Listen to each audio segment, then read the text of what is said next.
I was chugging 5 energy drinks a day, pulling all-nighters while secretly burning out. For my undergrad, I went to UBC in Vancouver. At midnight, I would drive to SFU and I just stay there and pull an all-nighter. This happened quite often in my 4 years in undergrad. And in my own mind, I convinced myself that I was getting ahead. I was constantly doing things with no break, no rest. I just kept going. That was the same energy I carried into my business after I completed my doctorate degree. About 4 years ago, I started living in the tropics half the year. I was still working 7 days a week. I didn't even know how to relax when the sun and the beach were in my backyard. And the narrative that I kept telling myself was, I'm ambitious, I want big things, and I want to make really big impact. But really now looking back at it, I was living in this constant state of survival. Last year, a family emergency hit and I became a full-time caretaker. I didn't have the time, the capacity, the energy to give the same amount of output I was doing before. Of course, I was forced to slow down, snapping out of how I used to do things and looking at things from a very, very different perspective.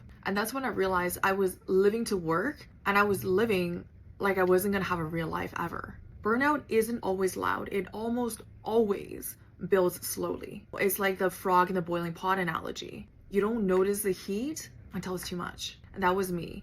By the time I noticed, I was already deep in it. If you're always tired, always feeling on edge, feeling like you can't slow down, chances are you don't need the green juice. You don't need the sauna. You don't need the red light. Your body just needs permission from you to slow down and recover. And you can still be driven and do big things. But you need to realize constant exhaustion and burnout are not the criteria for that. If this sounds like someone you know, your friend, your colleague, your family, the person who's always on, the person who's always pushing, send this to them. Sometimes we just need to hear that we're not the only ones who are feeling this way.